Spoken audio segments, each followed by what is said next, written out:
Hey folks, in this video, I want to share with you 3 things you need to know about short-term rental rules, regulations, and laws inside Tuscaloosa County. I'm Phil Duke Jr., the host here of Living in Tuscaloosa County, and I just got out of a meeting just a few days ago with some planners at the city of Tuscaloosa, and they shared with us the latest and greatest, and I want to save you a bunch of time, a bunch of energy.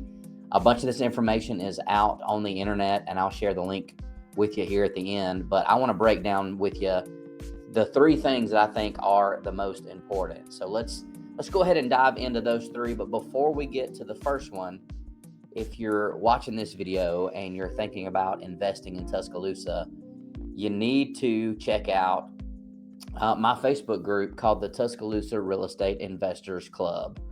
Inside that group, you'll see posts about things going on in the area. You'll see properties listed in here, off-market deals, opportunities to network with other people, and we even do a monthly meetup where we get together and we spend a couple hours just masterminding on a particular topic. And there's no courses, there's no upsells. We're not selling coaching or anything like that. It is totally free. Would love to have you out at one of our monthly meetups that we have. So if you're looking into investing at all, whether you're doing short-term rentals, flips, rental properties, the BRRRR method, Section 8 properties, college properties, whatever you're looking for, we've got you covered inside the Tuscaloosa Real Estate Investors Club Facebook group. So let's go ahead and jump into number 1. Number 1 is if you are considering, buying a property and using it as a short-term rental exclusively, or just renting it out here and there, right, to help pay for it. There are 3 distinct zones, and I want to share with you on the screen here what those zones, kind of look like. I'm just going to share one with you. The first one is called the Tourist Overlay District. Let me pull this up and share it with you. On the map here, there we go. That is the Tourist Overlay District, okay? If you're not super familiar with Tuscaloosa, this basically covers most of the campus of the University of Alabama, and it covers most of downtown Tuscaloosa. It even goes a little bit south of the downtown area.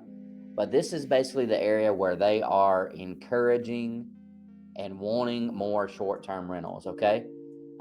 We don't have that many hotels inside Tuscaloosa, and we have more today than we used to have, but we don't have that many hotels. And we do have quite a bit of tourism throughout the year now compared to what we used to have, like when I was growing up here. But it doesn't make a bunch of sense to have a bunch of hotels that are sitting there empty outside of football season. So the city of Tuscaloosa knows this and encourages people to buy properties or take properties they already have, which I'll get to in a second, and use those as short-term rentals. Right?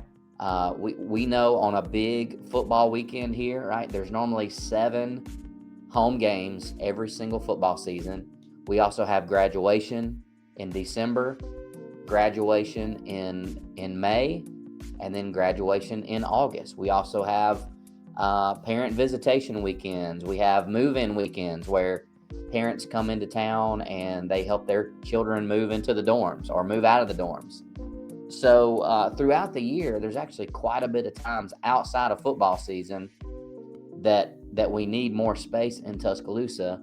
There's just not enough to maybe justify having a bunch of hotels. So we're seeing more hotels, and I'm happy to see that because it used to kind of be a joke. Like we had like 4 or 5 hotels and that was it. Now they've kind of started popping up a little bit more. But on big home game weekends, I'm talking, Alabama versus Tennessee, Alabama versus LSU. Maybe not so much Alabama versus Auburn because so much of the Auburn fans live in Alabama. They don't necessarily need a hotel. They can just drive in.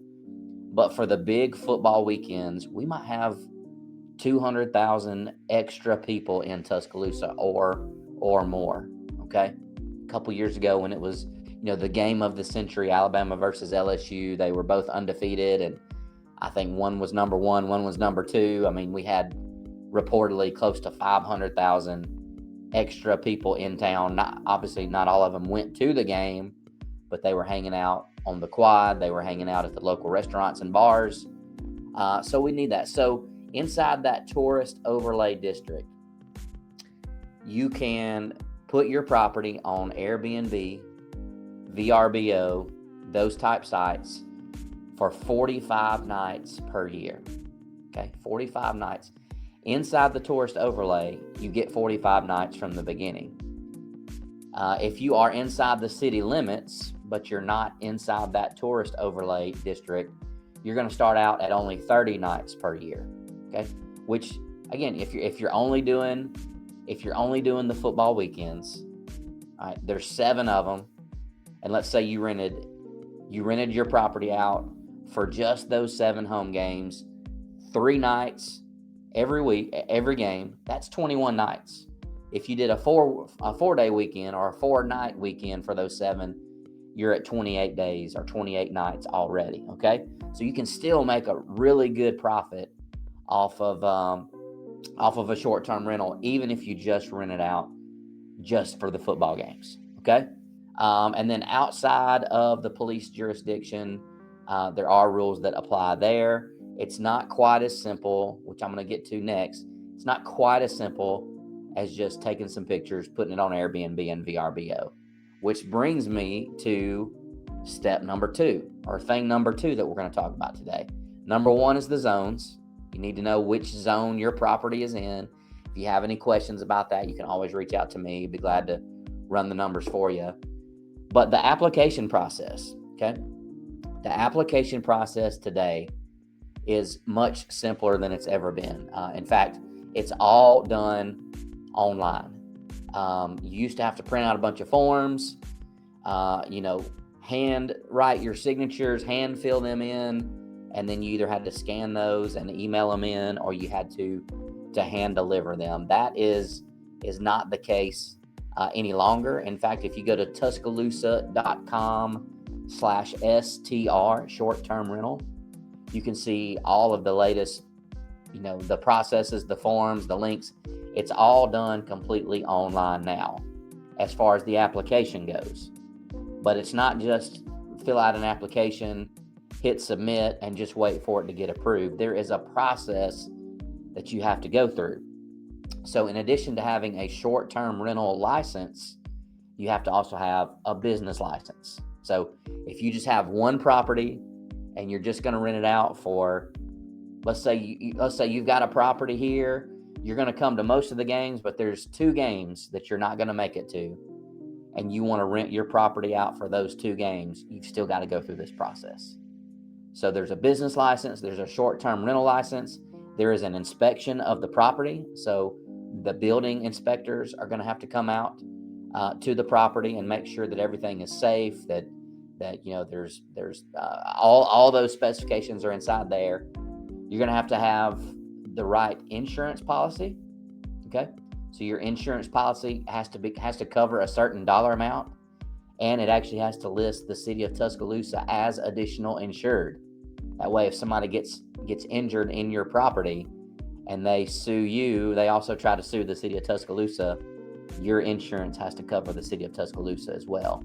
And not every insurance agent knows how to write those up. So if you need some help with that, we've got a few here locally that I use over and over and over. They know the laws, they know the regulations, they know the way it needs to be worded so that you can get your insurance over to the city of Tuscaloosa and get it approved on the first try, okay? And then after your inspections, after your application has been approved, your property does have to go before a city council meeting, and there will be people there that can object to you getting a short-term rental license, okay? There's people that in this area that hate short-term rentals, that think that they're terrible for property owners, they're terrible for the local area, And there are people at every one of those city council meetings that will object to you getting your short-term rental license. But I'm here to tell you, as long as you are following the rules that the city of Tuscaloosa has laid out, you are going to get approved. Okay? Unless there's a really valid reason why your property shouldn't have a short-term rental license, you're more than likely going to get approved. Okay? So don't worry about that too much. If you are able, it is a best practice for you to be at that city council meeting so that you can be there and so that you can answer for, you're going to be the one watching over it. You're going to be the one that's going to be making sure things are fixed if there's a problem. If you are going to be a remote investor, I own rental properties in several areas, a good drive away from Tuscaloosa, several hours away.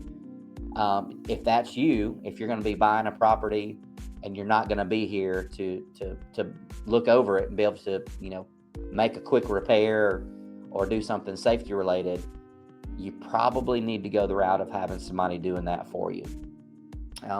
I personally don't do that. I don't manage short-term rental properties. It's just not my model. I would not be the best one to do it, but luckily there are a few companies in Tuscaloosa that specialize in managing short-term rentals. And so if you are not going to be a hands-on, do-it-yourself manager of your short-term rental property, it would be better to have one of those people go into that meeting for you. That helps speed up the process as well. They don't want to have a bunch of people having bad experiences with out-of-town investors who weren't available to help if there was an issue, okay? So they want to know who's going to be the one actually fixing this stuff when it comes up, okay? So again, I can connect you. I've got local connections. I personally don't have a short-term rental property. If I was going to do it, I would probably have one of those people that's what they do every day. I would probably have one of them manage it for me. Okay. There's a lot of great stuff out on YouTube. There's a lot of great do-it-yourself type stuff showing you how to list the properties and how to price them and all that kind of stuff. I don't personally know how to do that, so I would probably hire somebody. At least if I was doing my first one, I might see how it worked, and then maybe my second one or my third one, or my second football season or my third football season, I might try to do it myself then. But as somebody that doesn't know how that works, I'm glad that there's people here in the local area that specialize in that. So number one was the zones. Number two is the application process. And then number three is what I call game day gold. Okay. This is, again, you might be watching my channel, and thank you if you do, by the way. I appreciate it if you do. You might be watching these videos and you might be thinking to yourself, I don't have any desire to let a stranger sleep in my bed, to use my shower, to use my kitchen. And I totally get that. I've thought about renting my house out, but my wife and I have talked about it. I think it'd be a little bit weird for me to have a stranger sleeping on my bed, on my mattress, using my shower, using my toilet, parking their car in the driveway. But here's where I would urge you to kind of look at it from another angle. You might not have any interest in doing that, but if you're going to buy a property in Tuscaloosa, it's something you should consider, because if your property would be a good fit for this, it might help you sell the house down the road, right? If you're going to buy the house and sell it in 5 years, having this as a tool would go a long way. So we have clients here that are school teachers, that are pastors, that are, they work at Mercedes, they work at the plant, whatever job they have. They haven't gone out and bought properties specifically to Airbnb, to VRBO. They have simply taken their personal home, they listed on those websites, and they make enough money over those 7 Alabama home game weekends to pay their mortgage payments for the whole year. Okay? I've got one in particular that I can think of. School teacher, owns a property, nice property, and these people I know that do this, they go visit family for the weekend. They go to the beach, right? We're only a couple hours away from the Alabama Gulf Coast. They'll go away to the beach for the weekend. They'll go to Nashville. They'll go to Disney World, whatever the case might be. They'll leave for the weekend. They'll go stay with family. They'll go take a trip. They'll go visit a friend, visit a relative, and they rent their houses out for big time money. I want to share this with you on the screen. I pulled up the Alabama versus Tennessee weekend. All right, coming up in a couple weeks. I'm filming this today on September 15th. Alabama's about to have their bye weekend, and then they'll go play Georgia after that. But for the Alabama versus Tennessee weekend, that's a big weekend. And you can look on here and see the prices for 4 guests for October 17th through 9th. That's coming in on Friday, leaving on Sunday. Okay. A lot of people like to come in on Thursday and stay till Monday or Tuesday. You, as a short-term rental investor, you can block out whatever dates your property's not available. So if you only want it available for Friday, Saturday, Sunday, well, that's what's going to show up on the website here. So just from scrolling through this, I had ChatGPT give me an estimate, an average nightly price of, what these properties are going for on Airbnb. The average per night price for that weekend, Alabama versus Tennessee. Again, they're not all this big. They're not all this profitable. But the average nightly price for a Tuscaloosa Airbnb, I didn't even go to VRBO, but just on Airbnb is $1,167, per night. I'm going to put that on the screen for you. $1,167 per night. Okay? Big time kind of money, right? So, if you buy a property here and your mortgage payment is $2,000 a month, $2,500 a month, whatever it is, there's a very good chance that you could make enough money on just the 7 home game weekends alone that you could pay your mortgage payments for the entire year, right? So that's why a lot of people in Tuscaloosa have gone away from the traditional rental model, putting a tenant in there, and they're going to stay there for 12 months, and rent's due on the 1st, and there's a late fee due on the 10th. A lot of people in Tuscaloosa have found you can make as much, in many cases, more money by letting the property sit there vacant for a lot of the year, but knowing you're going to make it up on these big weekends, on graduation. Again, it's not just the 7 Alabama home game weekends. It's graduation weekends. It's parent visitation weekends. It's Easter, right? It's move in and move out dates. And then we have people just coming here to visit all the time. People are coming in and going to job interviews. They want to stay for a few days. They want to live in a house, see what the neighborhoods are like. They don't want to be in a hotel. So, there's a really good website out there that you can go to called airdna.com. airdna.com. Let me put that in. If you go to airdna.com, you can put in any property address, and it will pull booking results from similar properties in that same area, and it will give you a good breakdown of what they think your property would make over a 12-month period on the Airbnb site. Okay, it's not perfect. It's just an estimate. All right, I would probably, if you're looking at that, I would probably take 15 to 20% off of that number just to be safe. But that is a great website and a great resource out there for you. Okay, so we talked about the zoning. We talked about the application process. We talked about game day gold, right? You don't have to buy a house just as a short-term rental.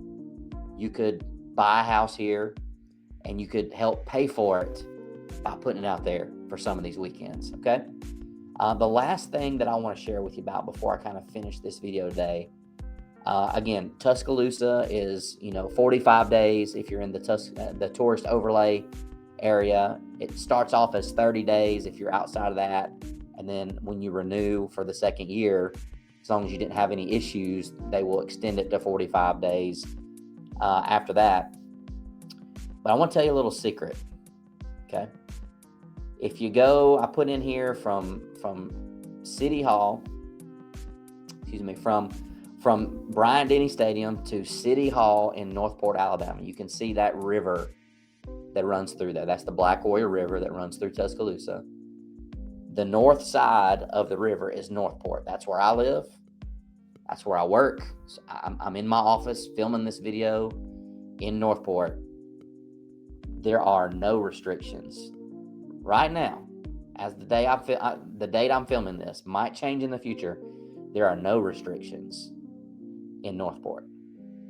So in Tuscaloosa, no matter where you're at, you're either going to get 30 or 45 days. That's the most you can rent a property out for in Tuscaloosa. But in Northport, there are no restrictions. You could rent it out for 365 days a year.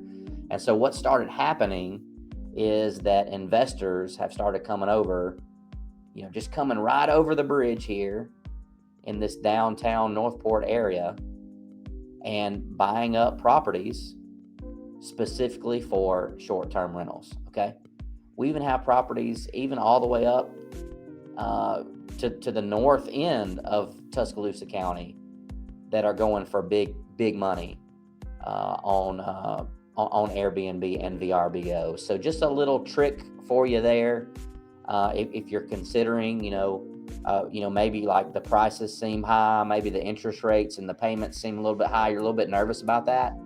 One way to offset some of the cost of buying a house in today's market is in Tuscaloosa and in Northport. You have the ability to turn your property into an asset that's creating income for you.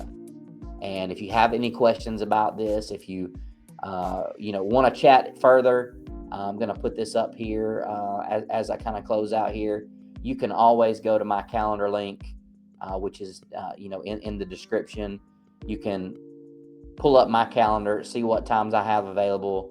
Would love to hop on a video chat or a phone call with you. That's how most people start the process. I'm here. I'm local. When you reach out to me, it's just me and it's just you.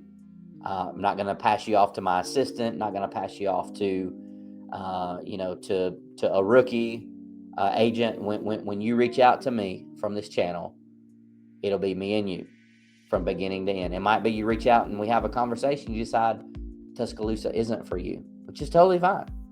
But if you do decide, that Tuscaloosa is for you, you want to explore it further, you want to come into town, spend the day looking at properties, it will be me and you going from property to property. If you decide to make an offer, it'll be me and you talking about that offer and giving you advice on what to do with that offer, me and you from beginning to end. So I hope that you were able to get some value out of this video today. 3 things you need to know about short-term rentals in Tuscaloosa, Alabama.